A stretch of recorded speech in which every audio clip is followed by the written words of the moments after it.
кыйнап атканы, ок чыгаргандарын көрдүк дагы мындай жөн тура алган жокпуз да. Садыр Нургулбекович, келип орналасаңыз болот. Келиңиз отуруңуз. Жакшы, көздөрүңүз Президент болгондон кийин кандай сезимдер болуп атат. Ушундай кыйын учурда биримдикте болсок баарын жеңебиз. Анан намыстуу бололу, баары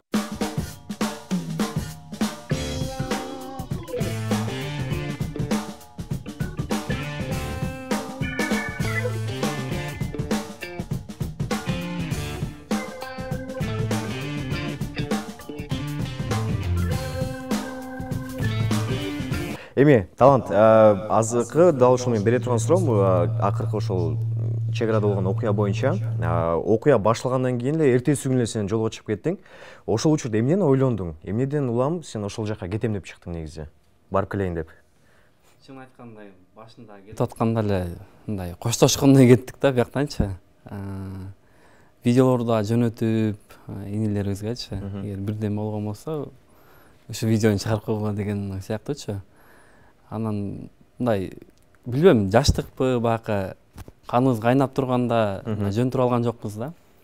Ошо барып элге жардам берели, эл кандай болот экен, жеринен таанышып көрөлү деп эле ошол биздин команда менен эле бир 5-6 бала бар, ошол менен эле чыгып кеттик да. Негизи ошол күнүң кандай башталды эле? Ошол нерсе болуп кеткенин эле билген эмес эч ким. Билген эмесмин чын. Ошол күн сеники кандай болот эле негизи?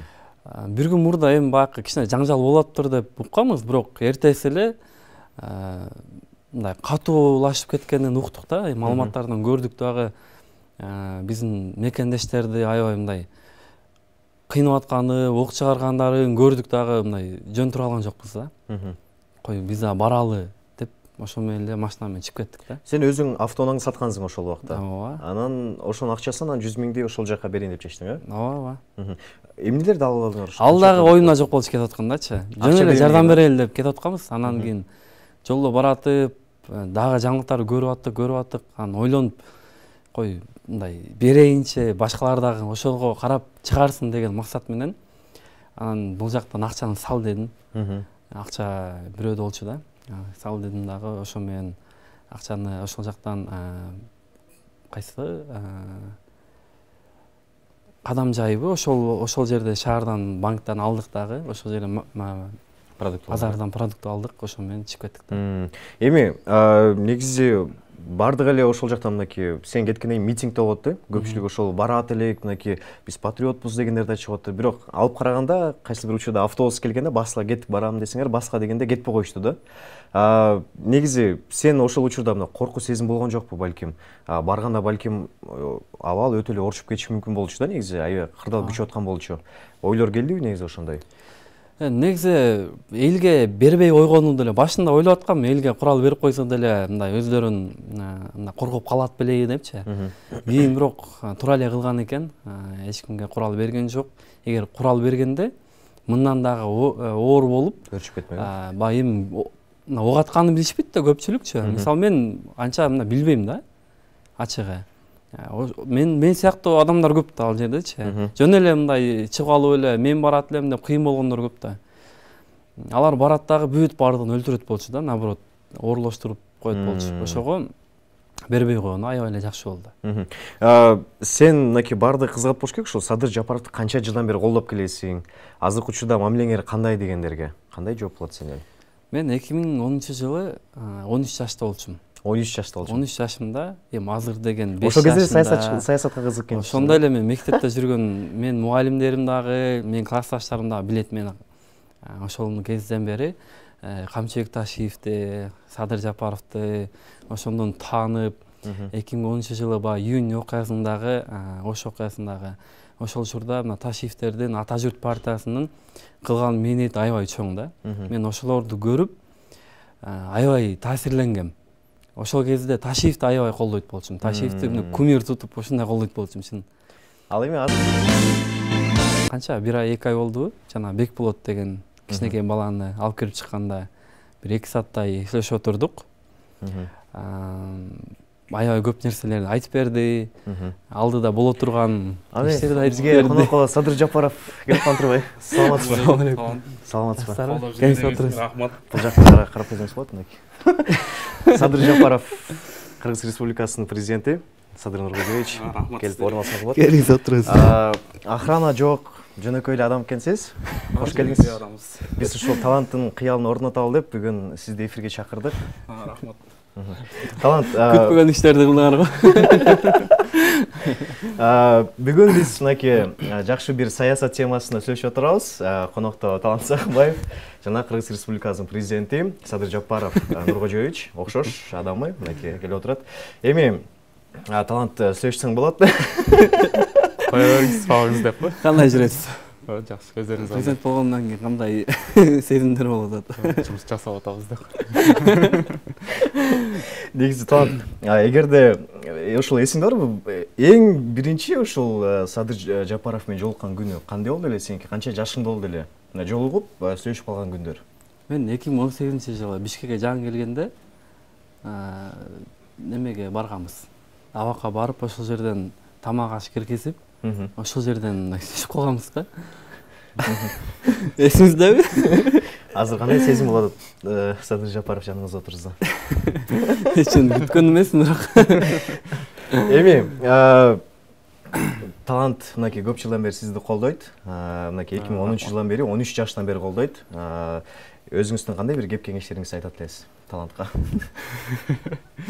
Кеңештерим, не дейм? Тач колдоп ошол кыргыз мамлекетин көтөрүп жүрө бериңиздер. Кыйын сәттерде колдоп, осындай колдоп турган адам, жаш балдардан азыр көп көмөк болуп атыр да. Рахмат. Президент болгон кандай экен? Кандай сезимдер болду? Ушундай бир чоң Кыргызстанды башкаруучу болгон. Енді президент болсам айтып беретін едім бана. Сізге қандай болатын? Чисто президент болсам айтып беретін едім. Болмаса массажистпін десең, Аллай ұқсасқан өзі де ощущение жақсы, приятный ощущение. Жақсы. Негизи биз албетте Талант ушундай бир кичинекей бир пранк кылалы деген ой болчу негизи. Талант негизи чындыгында ойлоп кеттиңби мындай Садыр Жапаров экен деп? Бул эмне келет деп койгон, анан башка биринчи нар жак карап турган кирди да. Башкача ким келет деп койгом, эфир болуп атса депчи. Эки белгилүү инсандар отурат Кыргызстандагы. Чындыгында бир аз суроо бериш да кыйын болуп калды, ачык айтканда. Эми азыркы учурда Алишер боюнча тааныштыра кетели. Өзү Казакстандан келген. Массажист, массаж жасаган жакшы билет. Дагы кандай кесиптин ээсисиз негизи, кайсыл тарапта? Качан Кыргызстанга келдиңиз? Кыргызстанга мен эң биринчи жолу 2013-жылы келгем. Ошол мед академия түшкөнгө. 2013-жылы биринчи курска түштүм. 6 жыл окуп, ошол жакта окуп битирип, 6 жылдан кийин энди неврология факультетине неге тапшырганбыз. Енді азыр 8-ci курс ординатурада окуп атам. 8-ci курс? 8-ci курста 8-9 болуп кете берет. Өзү мед академияда окугандар кеч үйлөнөт дечи эле. Эми сизди эң биринчи ушул Садыр Жапаровго окшош экен дегенде сиз кайсы жактан билип калдыңыз? Ким сүрөткө тартып алды эле? Ошол окуя негизи кандай башталган? Енді эң биринчи мен 2-ci курс окуп жүргөндө айтатын, чоң кишилер айтып калатын, ошондой Садыр Жапаров деген киши бар, окшойт экенсиң деп. Енді ал кезде катты внимание бербей деп коятынбыз. Потом 6-cı курстан кийин мен 7 жыл, 1 жыл Казакстанда болуп келдим да. Азыр где-то бир 2 айдан кийин келген кезде, ошол кезде уже базарда жүргөндө битип бар, бит карап калат да. Не деп коём? Баласыбы деп балким. Баласыбы, ким деп. Потом сестренкам не кылды? Сен президентке окшошсуң деп, давай калаш жасап көрбөйбүзбү деп, сонун кетти дальше. Кандай эле ушул сизди балким Садыр Нуркожоевич көрдүбү, балким ошол окшош экен деп чыккандан кийин? Аны билбейм, көрсө керек. Таланттан сурап көрүш керек да? Ошол кишиден сурап көрүш керек. Негизи Садыр Нуркожоевич интернетте карап турат, балким көргөндүр. Көп бакы сайттарга, чоң сайттарга кирип көрүп турат. Бардык эле сайттан чыктыңыз окшойт, э? Бардык сайттан чыктык. Көрүп калды болуш керек, балким, билбейм. Эми Талантка ушул учурда суроо бергим келет. Негизи ушул азыркы учурда биздин президентибиз Садыр Жапаровдун кайсыл иштерин колдойсуз? Балким 2010-жылдан бери сиз билген маалыматтар бар болуш керек, балким өзүнүн койгон максаттары бар. Эң чоң балким бир пландары, балким кайсыл ошол пландарын сиз колдойсуз? Эми пландардын бардыгы эле азыр акырындан чыгып келатпайбы? Буга чейинки чыккандардын бардыгы эле мурда эле айтылып келген. Буга чейин эле биз эле чыгарып келгенбиз. Мисалы мурда абакта жатканда Садыр Нуркожоевичтен бир 60% видеолору мен аркылуу чыкчу. Мен монтаж кылып, мурдагы видеолорун кайра чукуп чыгып, кайра алып чыгып, ушундай көп болгон да. Эми бүт бардык эле бакы маалыматтарын, пландарын билебиз да. Алар ачыкка чыгып келет акырынан.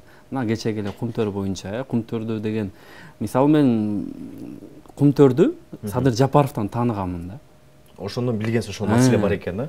Мен Кумтөрдү билбейт болчумун мурдачы. Садыр Нуркожоевич алып чыккандан кийин, анан 2012-жылдары аябай катып алып чыгып, камалды ошонун айынан. Ошол кезден баштап эле мына билип, маалыматтарды алып, ошентип жүрдүк да. Азыркы алып барып аткан иштери деле аябай эле туура жолдо баратат деп эсептейм. Эми өзүңүздү мындай бир саясатчы катары көрө аласызбы? Балким кайсыл убакытта ташы мындай бир даяр болуп калам деген ойлор бар. Эми мен азыркы учурда мамлекеттик жумуштарга кире элекмин. Өзүмдүн күчүм менен буюрса кирип, иштеп, акырындан тажрыйба алып, мындай бир аз эми жогорураак жактарга балким кийинчерээк аракет кылсак да, анда дагычы. Азыр эртерээк деп, баягы тааныш аркылуу кирип, андай деген менде оюм, максатым деле жок. Мен мурдатан бери ошондой эле болчу. Мисалы Садыр Нуркожоевич чыккандан кийин башталганда мага жазыпчы, сен уже чоң жерге барат болушуң керек, тигиндей мындай депчи. Бирок мен баарына эле айтат болчумун. Мен эч бир жерге Садыр Нуркожоевичти колдоп, анын артынан бир жерге барып калайын, же бирдеме пайда көрүп калайын, же үйгө жетип калайын. Көп эле ошондой оюндо колдоп келгендер бар экен да. Аны ошол артынан бир ийгиликке жетип алды. Ийгиликке жетейин, анан бир жерге жумушка барып калайын дегенчи. Менде андай таптакыр ой жок болчу. Азыр деле бир жерге жумушка бара элекмин, иштей элекмин. Андай өзүмдүн аракетим менен барайын деген оюм бар. Өзүмдүн колумдан келген ишти кылайын деген оюм бар. Массажист, жакшы массаж жасаган билет. Анан кийин канча жылдык тажрыйба бар, азыр кайсы жакта иштейсиң? Менде өзүмдө азыр 3 жылдан аса тажрыйба бар. Мен башында Казакстанда жумуш жашап келдим. Ал жакта ортопедический центрде жашап келгем. Энди ошол Казакстандагы алган опытты Бишкекке келип иштетип атыркы. Жакшы. Талантка бир-эки массаж эмелерин көрсөтүп бере аласызбы? Кайсы жактардан? Биздики в основном детский массаж да. Балким моюндарын бир аз эметип массаж кылып. Азыр сесек уктап калады. Кылып көрө аласызбы? Азыр кылып көрөлү, келиңиз. Азыр Алишерден бир аз балким өзүнүн окуган тажрыйбасынан, балким өзүнүн билиминен азыр бир аз массаж жагын талантка көрсөтүп бермекчи. Баштай берсек болот. Артынан эметип алсаңыз болот. Мындай бе? Мындай кылыппы? Негизи кандай массаж жумуштан чарчап келгенден кийин кандай массаж кылса болот негизи? Эс алдыруу үчүн. Бүгүн талант кечке чейин иштеди да. Жумуштан келди. Энди эс алып келген соң в основном мен да. Энди көбүнчө сидящий образ жизни дейди го. Ошондой кишилерге хотя бы жумасына бир рет массаж алып койгон дурус болот да. Энди ар кандай бар. Бел кырсылдатса болобу өзү? Бесин кырсылдатса болот да. Кырсылдаткысы келсе болот. Эми эмне үчүн ушул кесипти тандадың? Балким башка кесиптерди ойлонуп көрдүң белең? Эмне үчүн? Менде медицинага барам деген ой жок болотун башында. Энди бүтүп внезапно медицинага кетип калдым да. Медицинада жүрүп де ошондой массаж направлениясына кетем деген вообще бүтүп ойламагам да. И массаж курска барып көрдүм. И дальнейшем уже ошол профессия өзүмө жагып кетти. Кичкентай балдар менен жумуш жасаган өзүмө унайт да. Жакшы. Бишкек жактыбы? Кандай экен Бишкек? Бишкек ооба жакты. Эмнеси менен? Энди Бишкекте эмнеси менен дегенде конак жайлы. Бул жакта көп кыйналган жокмун. Досторум да болду, кыргыз досторум да болду. Көп жерде көмөктөшүп турду. Энди Бишкек энди жагат өзүмө, конечно, келип билим берип отур, азыр энди жумуш берип отур десек да болот. Жакшы. Эми талант мынакей ошол эле турист сезон жакын эле ачылды. Балким мынакей сен эми СМИ тармагында көп иштеп жүрдүң, тажрыйбаң бар дегендей, балким ушундай бир интернет аркылуу, СМИ аркылуу ушундай бир башка мамлекеттерге жарыя кылып, канчалык деңгээлде ушундай бир көп туристтерди алып келе алабыз сен оюң боюнча? Ысык көлгө канчалык деңгээлде алып келсек болот? Негизи ар бир адам туристтерди чакырганга мүмкүнчүлүгү бар да. Көбүнчө мына подписчиги көп инсандар десем болот да. кантип мен инстаграмга көбүнчө баягы жаратылышты тартып көп чыгарам видеолордучу. Анан ошол жерге хэштегтерди коюп, мисалы баягы чет өлкөнүн аябай мындай көп колдонулган хэштегтер бар, ошол жактарга жазып киргизсең, ал жакты дүйнөнүн бардык өлкөлөрү көрүшөт видеолордучу. Мен ошентип көп киргизем да.